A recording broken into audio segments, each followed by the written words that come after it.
mapagpalang araw po sa ating lahat. Si Ate Marlene po muli para sa ating Ka-Association Vlog. Sa episode 1 ko po na ito ay ibabahagi ko po sa inyo ang naging journey po ng aming association.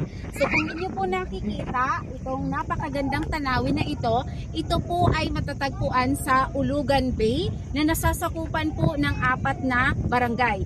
Ang Barangay Bahili, Macarascas, Buenavista at ang Barangay Tagabenet. Kung inyo po napapansin, ayan po yung tinatawag po naming Tres Marias, ayan po, siya po ay 3 bundok.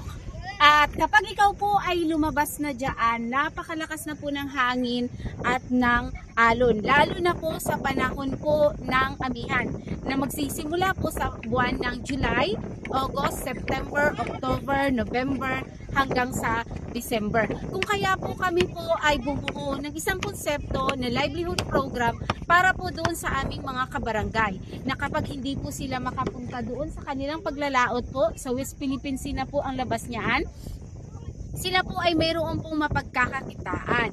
So kung kaya po nagkaroon po tayo ng pagkukulture ng bangos, talaba at fruiting house and restaurant. So lahat po ng aming mga members ay residente rin po ng aming barangay. So sa susunod ko pa po mga episode, ipapakita ko po sa inyo sino po yung aming naging partner, saan kami kumuha ng kapital para sa pag-uumpisa ng aming pong association.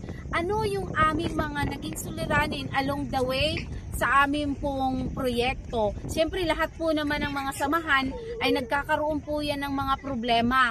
Habang tayo po ay pumapalaot sa atin pong paggagawa ng ating pong proyekto, hindi po yan nawawala na nagkakaroon po tayo ng suliranin. So kaya po, ang suliraning iyon ay isa rin po sa naging hakbang para maging strong po tayo lalo na po sa pagbuo ng atin pong association. So sana po sa aking YouTube na to ay sundan nyo po ako, i-follow at subscribe sapagkat ito rin po ay sama-sama nating pag-aralan yung ating pong mga konsepto na dapat po nating ma-encounter at mga idea na po pwede po rin natin siyang makuha dito lalo na po sa aming association at sa iba pa pong association sapagkat gaya nga po na sinabi ko sa inyo sa ating introduction, ako po'y maglalakbay sa iba't ibang association po dito sa nasasakupan ng Puerto Princesa at sa ibang probinsya po ng Palawan. So sana po ay magkita-kita tayo para po sa ating part 2. Napakarami po nating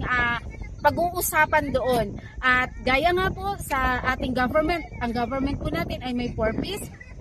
Para naman po sa ating Ka-Association Vlog, may 4 din po akong purpose. Ano po ito? Dapat meron tayong pangarap, pagkakaisa, pagsisikap tungo po sa ating pagtatagumpay. Muli maraming salamat po. Si Ate Marlene po muli ang nagsasabi sa inyo ng paalam.